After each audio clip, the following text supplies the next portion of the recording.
What's going on? It's the Elite Path with Coach Jay Hunt. Today we got a special guest, my man Scott St. Patrick. We're going to talk to him today about applying grit when life gets challenging. How are you still going to overcome and prevail and making health and fitness still be a lifestyle for you? So I want to welcome you guys to my man Scott. What's going on, brother? Yo, what's up, family? You Yeah. already know how much love I got for you, man. I just appreciate being on your platform, and hello to everybody out there. Yeah, definitely, man. I appreciate bringing you on here. As a saying, man, I got mad love for you too. That's why you're gonna be the first person that I'm gonna do these grit interviews with, because a lot of people face challenges in their ability to make health and fitness a lifestyle. And you're one of those individuals that I know you went through your challenges, and like you applied what needs to be applied so that you don't get into a negative headspace and let everything crumble. And I love you for that, man, because that's straight inspiration for me. And I want to put you on this platform so you could be an inspiration for others too, right? Oh, that's love. That's love. You know what I'm saying? Absolutely. We all meet challenges. But, for just as a human, from the human perspective, challenges are what lead you to your greater self. So we become more equanimous when we don't push those challenges away. We accept them, and then we just evolve with them. Absolutely. I couldn't agree more, man. And that's a lot what the elite path is in and of itself, right? It's constantly progressing, right? But it's progressing in a smart way, right? Because there's a lot of challenges we face that are necessary. Like, we needed to go through this, and a lot of times we put ourselves through some unnecessary things as well. That's right. We probably still need to go through that to learn not to keep doing the unnecessary challenges also. But that's a lot what the elite path is. It's about consistently facing challenges and applying grit so that you can overcome it, and that you can ultimately, next thing you know, you're like, it's no longer, I need to go to the gym to lose this weight. It's just, this is just what I do. Right. It's just my lifestyle. Like, I'm gonna see y'all later. I'm not gonna make that happy hour because I gotta go to the gym, because that's when I go to the gym, and then I see y'all later. Absolutely. And what you said, and a lot of what you're saying right now, grit, it's something that that you need to apply, but it's not something that people just bring up in conversation. It's one of those words that always gets lost. You know what I'm saying? Right. It's like people will go to the gym and say, well, I gotta work hard, or I gotta push past, what it is I think I could do, but they don't have a word to, identify what they're doing. It's grit. Right. So in other words, it's not specific. Yeah. Very specific. They have a vague idea of what it is they have to do, which we all know when you just have like a vague idea of what it is you need to do, like, you don't do it, because for you to take consistent action, you need clarity. That's right. To be very clear as to what am I doing right now? How do I apply this? Right. So before we get like deep into it, so I just want to, first get into how I knew you, right? Like, this is what we've gone on almost 20 years now. I know. Right? It's almost, a young man like myself came on the campus, and my man Scott was the big man on campus. Big man on campus, and he was someone I looked up to and was an inspiration ever since then. I found laid out, the challenges and things that you had went through. I knew a little something back in the days, but we had met, I think it was like a year and a half ago, something like that. I think you had, when you had did your show, and you was in New York. I think that was about a year, right? So we had linked up, found out more, and I was even thinking, I was like, yo, this man's been applying grit from then. You know what I'm saying? Like, this isn't like just now. Like, you've already had the concept of having to dig a little deeper and, be stronger when things are stacked against you. So Absolutely.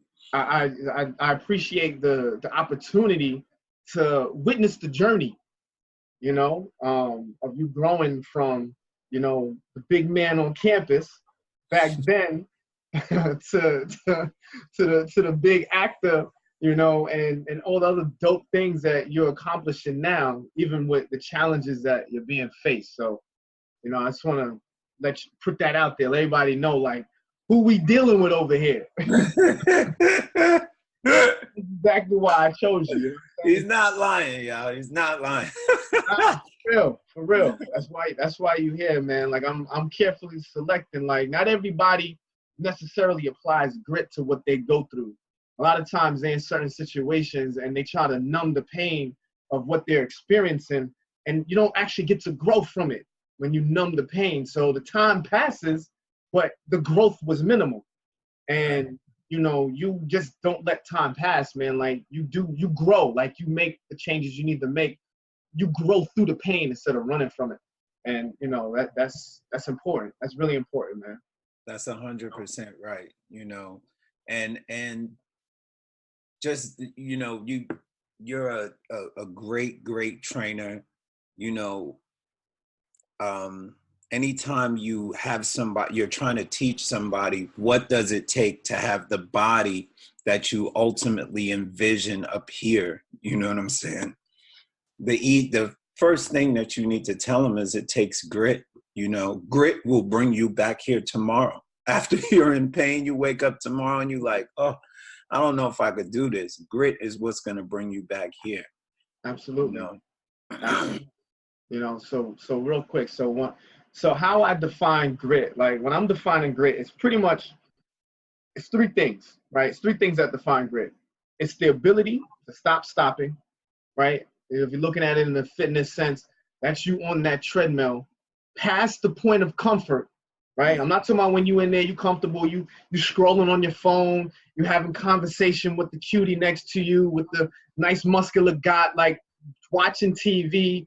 I'm talking about like when you're at that point where you're not able to catch your breath as easily, where you have to manually almost start controlling your breathing, and you are in your head, and every time that foot hits the treadmill, you want to stop, but you're telling yourself, I can't stop. Like, that's grit. When you hit that point of discomfort and you don't stop, and you get further in your progress and your goals when you keep hitting that point and you keep stopping. You know, like that's one of the elements of how you master grit. The second element of how you master grit is the mastery of not delaying action. That's when you know in your gut, something that you gotta make change. You know something has to happen, right? Outcomes happen through change, not chance, right? So delaying that takes grit, because you gotta have some courage in you in certain situations to put a halt at certain things and then start taking action in what it is you need to do, right? Without a doubt. You know what I'm saying? Yeah, and you know, it's so interesting because a lot of what you're saying is a language, you know, and if you watch videos of the people who inspire bodybuilders or people who regularly frequent the gym, you know, the Ronnie Colemans, the Arnold Schwarzeneggers, they all talk the same. You know, it's a mindset. C.T. Fletcher, it's a mindset. And that mindset is the grit, you know, because it's all hard. You know, it's going to get hard. You know, it's a controlled stress. You know what I'm saying? That you're putting your body through, but your body speaks that language. Your body will know. I don't care what you look like. You could be the most obese person. You could be the most out of shape person. Once you start to speak that language to your body, it's an adaptation. Your body knows what to do. It might not be able to just throw 3-4 plates on and you could do it right now, but your body knows how to get you to the point where you're getting stronger, where you're able to run more, where you're able to breathe better. Your body knows. Absolutely. And that brings me into the last thing of how I define grit. It's the mastery of consistent progress. Mm-hmm. You know, like like you said, like you may not be able to jump in day one with 2-3 plates on there, but you start with the bar and you build up your repetitions, and then you start slowly increasing, progressively just making it a little bit more harder. Keep getting to that point of, oh, I don't want to do this anymore. But you do a few more and you keep applying that like in a progressive manner. Next thing you know, you throwing up whatever kind of weight you want. You got the strength levels, you got the physique, it'll all happen. But without that mastery of grit, you're not going to get there. And you brought up another good point too. It's a language, right? It's a language that, you know, you brought up some of like the best in the game that they speak, but unfortunately, the fitness industry doesn't speak the same language. They talk more about something else. Mm-hmm. That does not make people understand, like, it's cool to go to the gym to have fun, right? It should be an element of fun. It should be an element of socializing. But when it comes to an aesthetic goal, a vanity-based goal, the only thing that is going to get you there is grit. That's right. Not having a good time dancing and laughing with your friends, right? Like, that's cool, because exercise should also help de-stress you, right? It should also, you know, have other aspects of why you work out other than the vanity goals. But when we're talking about people that are focused on that vanity goal, you want that six-pack, that flat stomach, you want the arms or whatever, the leg, we're talking vanity goals. It ain't got nothing to do with anything but applying consistent grit. And that's it. That's right. That's right. And you know, when you start to speak that language in the gym, it bleeds into other aspects of your life. You know, right. You talk to, just as an actor, you know, you talk to the other actors out here, and the language has to be the same, or you go home. You know, the thing about LA is you get people from all over the world coming here to chasing their dream. Right. But the language is the same. It's that grit, you know, it's that the only people who fail are the ones who give up, you know. So absolutely, gotta stick absolutely. to it. Nah, for real. So let's without further ado, right? You know, we're talking about the challenges you face. So basically, you know, I'm gonna begin it, but then you can correct me. You know, you've been diagnosed with multiple sclerosis since what, about December, November? It was officially January, but I had been experiencing symptoms for maybe like a year and a half. Oh wow, wow. Okay, all right. So let's get into. So you've been experiencing the symptoms since January. This has occurred. How has your health and fitness lifestyle been impacted by it? It's so interesting. Get ahead of myself, you know, because some people may not even know exactly what multiple sclerosis is. So can we first, can you say what it is so that people understand why this is so tied into why you still do what you do, and why it's like, wow, you're still doing it with that? So can you just explain what multiple sclerosis is real quick? Absolutely. This is my unofficial explanation of it. Right. It's an autoimmune disease, and what happens is your body starts to identify your brain and your spinal cord as enemies in your body. So it starts to attack your brain and your spinal cord. And what happens is after it's attacking it, it leaves scarring. So that can affect anything that has to do with movement, because it's neurological. So it could be talking, it could be eating, it could be walking. Anything that has to do with neurons can be affected. For me, it was my vision. And also it is that I'm not purposely shaking the glass. The glass is shaking because the right side of my body, there is scarring in the part of the brain that controls that.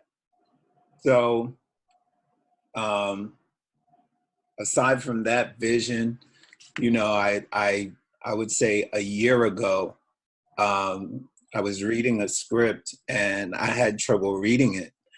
And I had no idea why. I went to go to the eye doctor. I went to 2 eye doctors and they were like, your eyes are fine. You know, everything looks fine. Dilated my pupils, did the puff test. They were like, your eyes are fine. And one doctor was like, you need to go see a neurologist. And then I went, I got the MRI and he was like, you have MS. So, Wow. yeah. Wow. So anyone can easily say, right? Well, first, you're talking about something that affects you physically. So that already is like a challenge, right? Like people probably wondering, like, how you working out? Like, how you still going to the gym if your body isn't functioning the way that is allowing you to work out, right? So that in itself is enough of a valid excuse to not continue to go to the gym, right? So with that diagnosis, like what was the mental state like you had to put yourself in so that you still could pursue like being healthy and fit? Because nobody can argue with you like, man, because let's also be clear. If I'm talking about we in college, that means we're in the same age bracket. We're talking about a young man that still has his life ahead of him, that he still has many dreams and aspirations to accomplish. We're not talking about somebody that's 70, 80, 90 years old being diagnosed with something and they've already accomplished their dreams. We're talking about somebody that's young that still has a world, you know, ahead of them to take over, right? Like, so anybody can easily sit and understand, like, yeah, I see why you stop pursuing this or stop pursuing that. So in the health and fitness realm, what mental state did you have to get into to still pursue fitness even after you got diagnosed with all of this, with MS? Yeah. You know, you want to just, you know, just stay in the bed, you know what I'm saying? Because it affects you so hard in the way life was before. It's not like that now. And no matter how positive you are, I mean, I wake up every day, I listen to motivational videos. I try to just continuously infuse my brain, my mind with positive things. But there's always the reminder that you have this ailment, you know. And not to be long-winded, but I'll take you back, I would say 6 years ago. I had woken up and both my feet were numb. Oh, wow. Yeah. And it was like I was worried, but I thought maybe, you know, maybe I drank something like a supplement drink or something, and it wasn't properly, you know, it didn't dissolve properly. So my thought was, I'll work out, get my heart moving, and the blood will eventually push this, whatever it is that's going on in my body, it'll push it out. And it went away. You know, my feet came back. It took like a good 3 months walking around on them feet. And eventually it went away. But the lesson there is that if anything is happening with you, go to the doctor. I didn't. They could have probably diagnosed me 6, 7 years ago and said, you know, you have MS and caught this earlier. But I was just like, I'm gonna get this out of my body, whatever's going on. Right, you're gonna work it out. Yeah, I'm gonna work it out, you know. Right. So to answer your question, it kind of just worked, like this disease, it kind of just worked in my favor, just in terms of my lifestyle, because I stay in the gym. And the gym is one of the best things for this disease, you know. Okay. Yeah. That's good to know. Yeah. Okay. So, you know, because it obviously, you know, it's a neurological disorder, so it's affecting you physically, but I mean, I guess you partially answered it when you were saying like you like, you know, you watch motivational videos in the morning and things like that. But, you know, like the true challenge is like how you consistently keep progressing in the gym, knowing that this is still here. Like ailment is still going on. Like a lot of people, you know, and I deal with people just with diabetes Yeah. that they throw in the towel. Like, I mean, you know, that I've worked with in the past that they throw in the towel and they just go get more medicine from the doctor instead of fighting the disease through, right, through proper exercise and medicine and food for medicine and changing their lifestyle. It is, you know, Ultimately, it's in their head. absolutely. You know, it's so funny. They call it physical therapy for a reason, you know, because Right. it's not only, you know what I'm saying? It's not only you work on your body. When I go to the gym, it's my therapy for my mind, you know, just to see just a little bit of progress goes Right. a long way for the rest of my day, for the rest of my week, you know.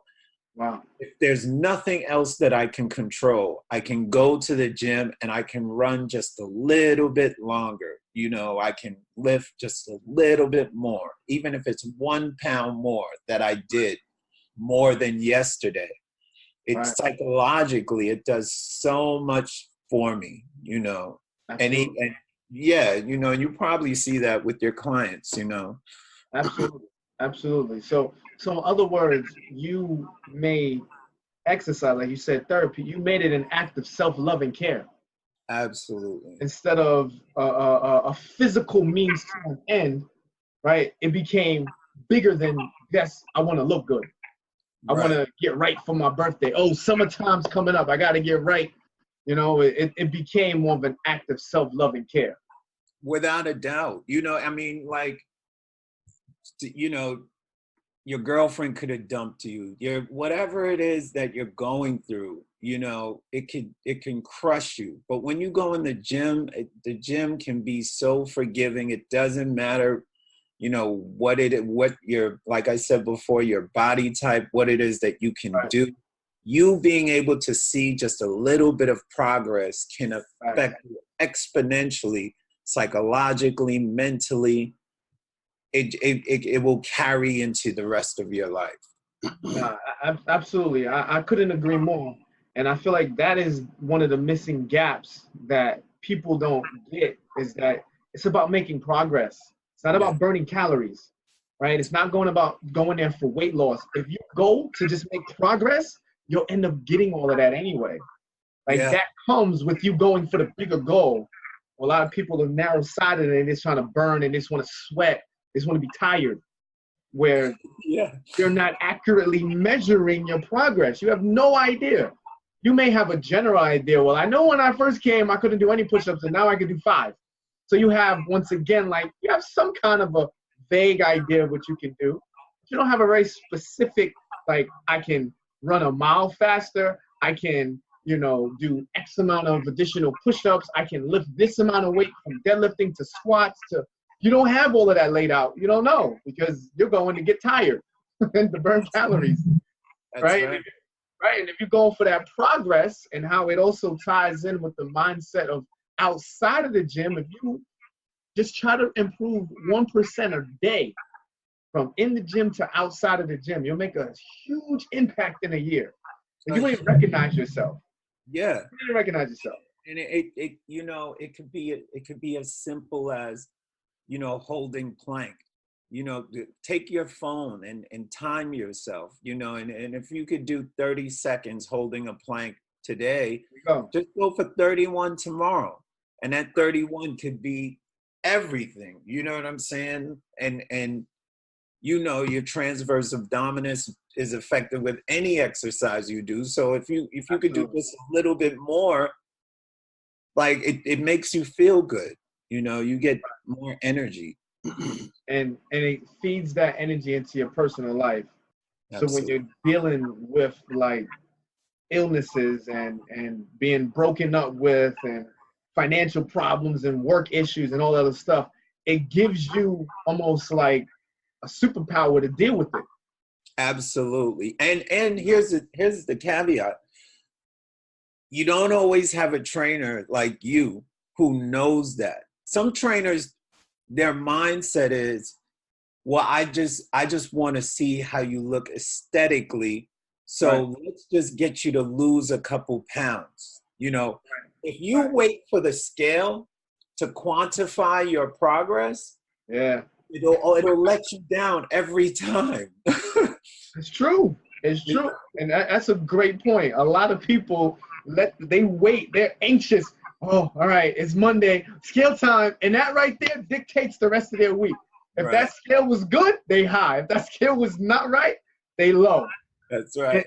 And if you didn't focus on weight loss, is what the fitness industry promotes. Weight loss, weight loss, weight loss.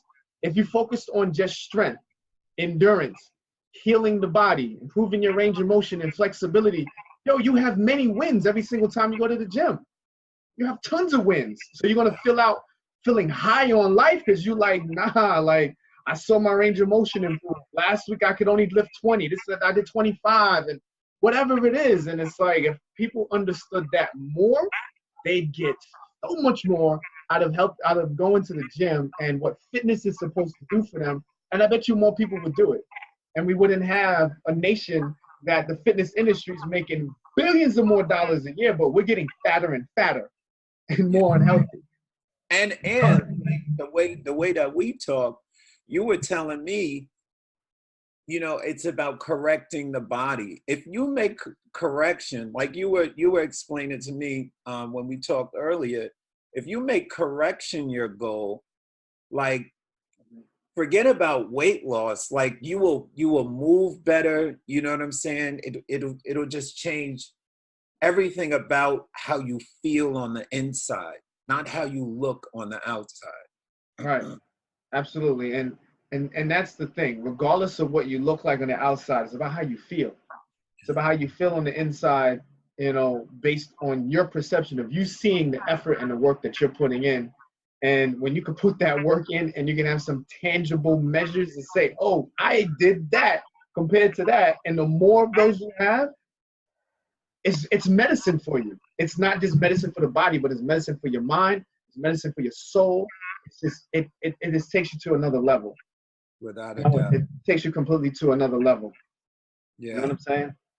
So let me ask you this, right? So what is your long-term goal, right? Like what's your vision? You know now you're dealing with the MS. I don't know yet if it's going to be a lifetime thing or just something you have to deal with for a long period of time. Because I think, from my understanding, there is a possibility that some symptoms could be almost to the point where they're non-existent, Mhm. right? So like what's your vision in the future, right? And when I say vision, I mean like what is possibly like the tangible goal, right, that you would like to accomplish, but who do you feel you need to become, right, to accomplish that goal? That's a good question. In terms of fitness, um, I have an archetype in my mind, very, very synonymous with like action figures and movies. You know what I'm saying? Like I'll go see the Avengers and I'll be like, I need to go to the gym. I'll leave the movie theater and be like, I need to go to the gym, yo.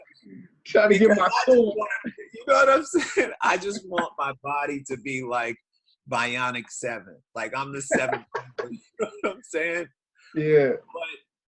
But you know, Nietzsche, he talked about the Ubermensch, you know, and that's what they base the Superman cartoon on, you know, which is man's ability to surpass himself. You know, the Superman is, if man is here, the Superman is a level above, you know. So if you set that for yourself, like the Ubermensch above you, you wake up every day and you try to constantly reach up there and get to the Superman, you know, the you that is above, that is a level above, you know, and it can always change. It can always evolve, but every day, just apply a little bit to level up. You know, everybody's saying level up now. You know, your leveling up can be a physical thing, you know. Right. This ultimately leveling up to optimize the body Absolutely. at its greatest ability as you being a man. Because I'm rocking Superman right now, so Yeah, it's funny the way that works. We didn't plan it. Yo, but real talk though, like you had posted something, and I was like, yo, when Scott decides to rip that up, it is going to be a problem. Right now, like you had posted something, I was like, yo, yeah, you like you're thick, like you have a good solid mass on you, right? Yeah. You know, and that's something like a lot of people like. I wish more people understood the importance of building muscle first before you rip it up. They got it backwards. They want to get small and then try to build muscle on top. But they don't understand the smaller you get, the weaker you get. The harder you're going to make it for you to get the more definition. So when I saw that, I was like, yo, I don't know when, but at some point in time, he's going to post the picture when he rips it up and he's going to break the internet. He's going to straight destroy it. For real. They got Avengers gonna be like, yo. For real. For real, yo. For real. So that's what's up, man. Yo, but real talk, I just want to wrap it up, man. Yo, I appreciate your time, my brother. Yo, I love you, Joe. I appreciate your energy. You know what I'm saying? Like you definitely you are the poster child of grit. You know what I'm saying? Like you making it work regardless of what you're dealing with. I mean, not only is your illness affecting you physically, I would probably like to think it affects you more mentally than it does physically. And for you to have the understanding to apply, you know, exercise and fitness as medicine to counteract that, that's grit, bro. Absolutely, That's man. grit. And like, you know, the one thing, like we're building right now, the one thing that I would say, surround yourself with positive people. You know, these are the type of conversations that you have to constantly have. Every day. People are being negative, or they're saying, you know, you're on your way to the gym. Where are you going? You don't need to do that. Going there? Yeah, just get away from them. You know what I'm saying? Keep your mind. I couldn't agree more. Yeah. I couldn't agree more. Your surroundings, your environment, the people that you have your consistent dialogue with, I guarantee you, the 5 people you probably talk to the most, if they don't go to the gym, you probably aren't going either. And if they do, probably in that gym life. That's right. You know what I'm saying? Because that's just the dialogue. No one wants to be a part of a circle and be like out of the circle. Like, this is what we do. This is how we function. But you're doing something completely different. You know, we crave that connection. So, nah, man, that's a great point, brother. That's a great point, man. But, yo, man, I appreciate you. I appreciate your time. You know, I think you gave a great example of how you apply grit, you know, even though you're faced with these challenges, faced with your health, your mind, your spirit, like everything is attacked when your body is being attacked, right? Because it's all integrated. And for you to understand, like, you still have to taking care of your temple is going to take care of everything else as well. That's inspirational, man. Real talk. That's inspirational, man. So thank you, my man. And I really appreciate it, Joe, for real. And much respect to everybody out there. Absolutely. Absolutely. Yo, guys, once again, man, this is the Elite Path, you know, where I pretty much try to help you guys understand the fitness industry is not trying to help you grow. They're not teaching you grit. They're not teaching you how to properly optimize your body. What they are teaching you, just like in the medical industry, is how to consistently be a client, a patient, someone that needs help, because they're not trying to heal you and get you to where you ultimately need to be. Trying to get you there close enough so that you can start the process all over and then keep that cycle going. That's how they're making all of this money. Because if everybody just understood oh, that's all I have to do? I mean, I don't need to spend all of this money on this type of diet product, this type of pill, all of this stuff to help boost my energy. If you understood that you kind of already have all the answers within you, then the fitness industry wouldn't make tons of money. But that's just the way things are. And the Elite Path, the podcast is all about dispelling all of that. I can't tell you how important grit is, the ability to stop stopping when you're working out, the understanding that you should be going to the gym for progress, not for weight loss, not for calorie counting, but for progress, for strength progress, flexibility, range of motion progress, healing your connective tissue progress, endurance progress. Like, those are the metrics that you should be monitoring. And if you monitor those things, not only will it optimize your body, it will optimize your mind, because you're constantly getting better when you do it that way. That's right. That's it for me, man. You got any closing words, Scott? Anything you need to drop? Or you did already? Yeah, just much love to everybody, and stay with it. Absolutely, man. I appreciate it, brother. I appreciate you, man. We'll talk soon, man. For sure. All right. Peace out.